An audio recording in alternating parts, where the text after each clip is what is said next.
Do you ever get tired on the set? And the reason I'm asking you that is because the drummer is always in motion. I may get mentally tired, but not physically tired. Okay. Okay. I'm very. Plus, I relax. You know, one thing you have to realize. Sometimes I'm on stage for 2.5 hours. Mm-hmm. I've been on stage longer than that. And the thing is, you just relax. You know, you got a long night ahead of you. So for me, I don't really get tired too much. Maybe mentally tired, but not physically. Well, tell me this. So at certain points in the song, they'll cut a piece out for the drummer. Mm-hmm. How do you know how much to give and not to go overboard? It's a good question you asked me that. It's like telling a story. I'm telling you my story because you have a solo. So the solo was about you. So just like anything else, you start from the bottom, get to the next step, to the next step, to the next step, until you get to the top. You know, but that just comes from being creative and listening, which is, I'm very into listening, you know. You also mentioned earlier about being in shape. Right. I would think that as a drummer, moving all the time, that you really got to be in shape. I mean, you should. You should. But, I mean, I just look at it as a way to help me longevity in my career, health-wise, whatever. I'm really into the physical fitness thing. And it's funny because, you know, people know that I'm into physical fitness because on the road, I find a gym in a minute. Mm-hmm. You know, that's the first, even I'm home, I go to the gym 5 days a week. When on the road, I do the same thing. I try to eat right.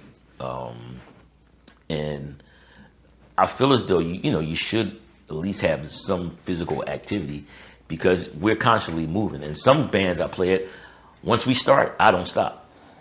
You know, I've played in all kinds of bands. I've played in wedding bands where, you know, it's like a DJ. You go from one song to another song to another, and you got to keep going, you know.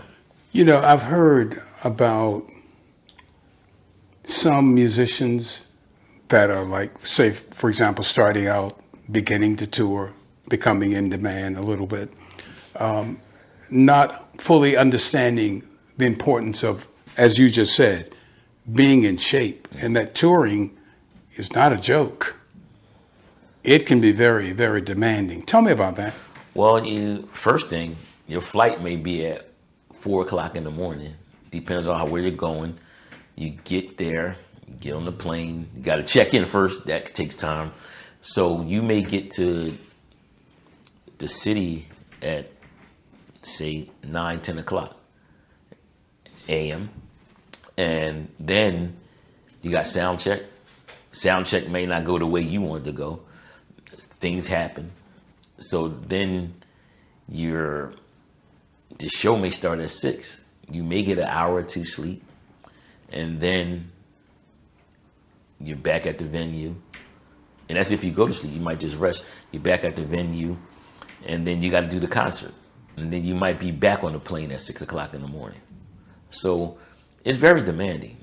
And then it depends on, you know, how the day is going. Because flights can get delayed. The equipment may be wrong.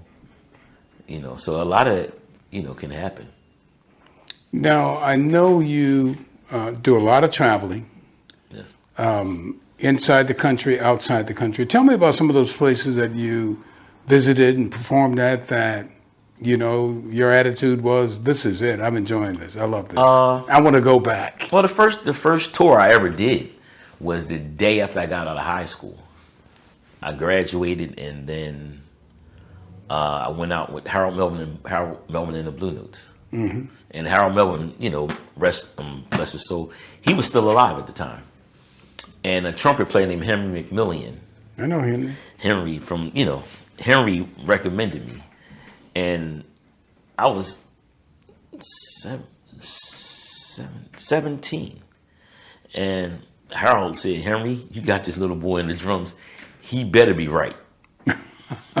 And that was actually, the start of even though I played with the Delphonics, but the start of me traveling, because I went to Japan the next day. Oh, wow. And my mother told Henry, you better take care of my baby. So that was it. What was it like? You're looking around, all of a sudden, young brother from Philadelphia in Japan, all of a sudden. It was fun. It was an experience. I was like, wow, this is great. I was saying to myself, I'm going to keep going. And because I always looked at things, and I remember what my brother told me, you work hard at it, it's going to happen. You can make it happen. So and that's what I did. I felt great about it because I was the youngest guy in the band. I'm just out of high school. So all these guys took me under their wing. I was afraid because I'm like, I'm going to Japan. What if I make a mistake on the stage? That's one thing I was worried about. But, fortunately, Harold liked me, because if you tell me something you want me to do, I'm going to do it. Okay. And sometimes I may not agree, but this is your band. At this point, I'm here in your band. You're my boss. I got to listen to you. So have you been in any bands that it just wasn't happening? They weren't really that satisfied with you? Oh, yeah. Well, yeah. I mean, it's. I tell people this all the time, that you can be a great musician, but you may not be a fit. And I mean by fit is your approach to the music, personality. It's a lot. So, yeah, it happens. So what do you do when that happens? You're excited about being in the band, and you get the call, coach want to see you, bring your playbook. It just ain't happening. How do you deal with it? Of course, it mentally, it can mess you up in the head. But I was one of those people that said, what did I do wrong? Let me fix it. Or what can I do to not make this happen? And that's, as a kid, I did that. Wanting to always be better. So I take it as constructive criticism. And it's not that you're not a good musician. You may not fit.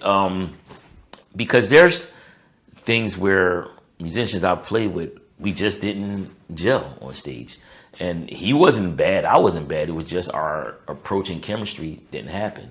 So for me, what I do is when that happens, I say, well, what could I have done differently to make it work?